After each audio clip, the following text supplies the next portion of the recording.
well, but I'm sure he's feeling very, very good about the result he just had, as he saved the lost position, subdividing after c4, c7, c6, a Slav. This is where knight f3 and b3 has become a part of Nepo's repertoire. He's definitely feeling good, Van Foreest, that is, but also there is this lingering sense that he's just being outplayed every single game. He was white after all against MPL, and he just got outplayed. He had to survive.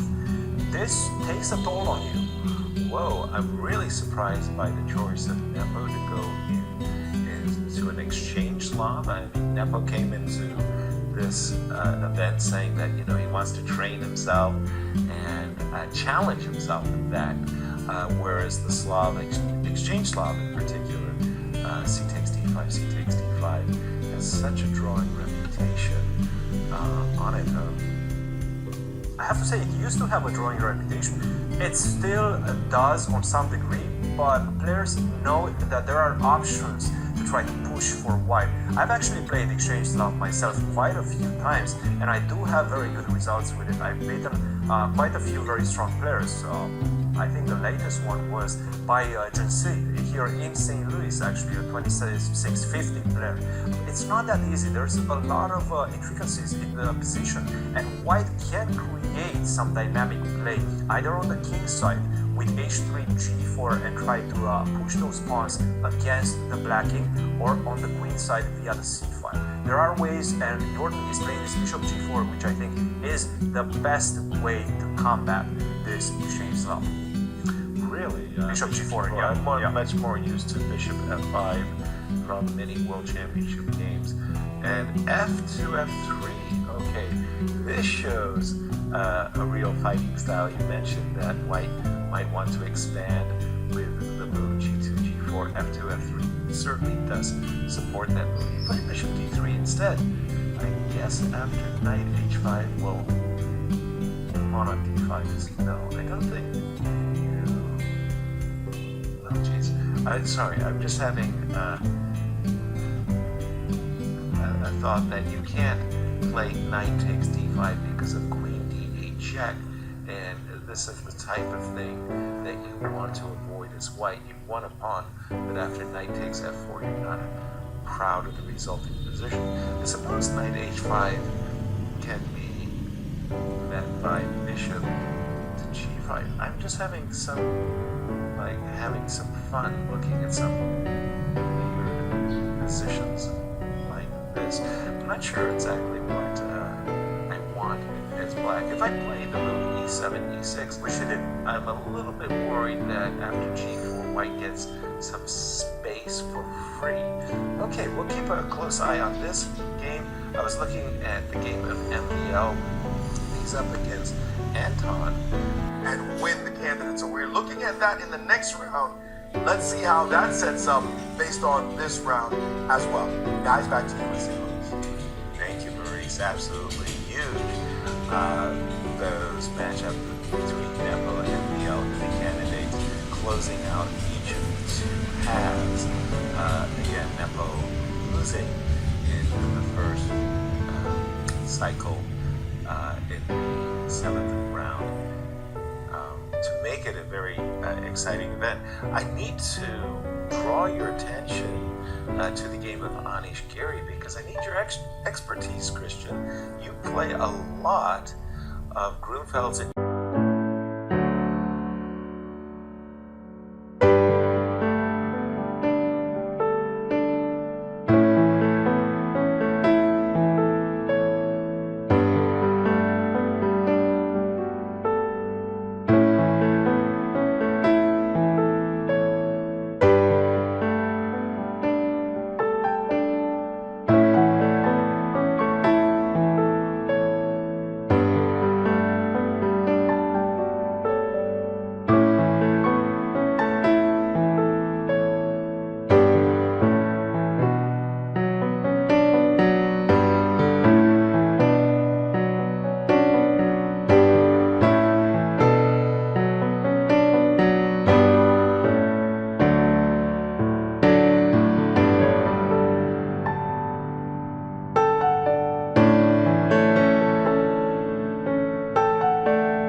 f6 played by the youngster Van Foreest, and after the bishop dropped back, knight to d6, queen to c2, hitting the pawn on h, saying, do your worst.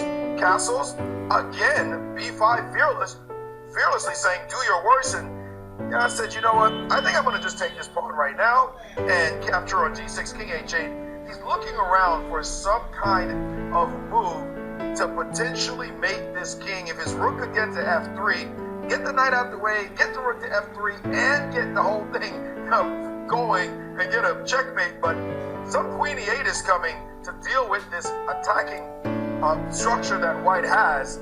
And Jan may look and eventually just play queen h6, queen g6 and say, I think it's time to go home. At least stop this round and go to the next one. He will against one of the lower rated players, very dangerous lower rated player in the competition, but it will maintain a bit of a lead, at least for the moment, pending the outcome of the games from the chasers who are right behind him. Guys? Thank you, Maurice. And back to you, Christian, because that game by Grisher, sure. We do have another repetition coming, and that is Jan Nepo versus Jorden Van Foreest. The piece sacrifice that Maurice showed, there was no time for rook f3, rook h3, and he just took the perpetual check. It seems like players Jorden, discussing. Feels like maybe Jan missed something. Let's see. Going to the engine for just a second and see if he had any sort of ideas.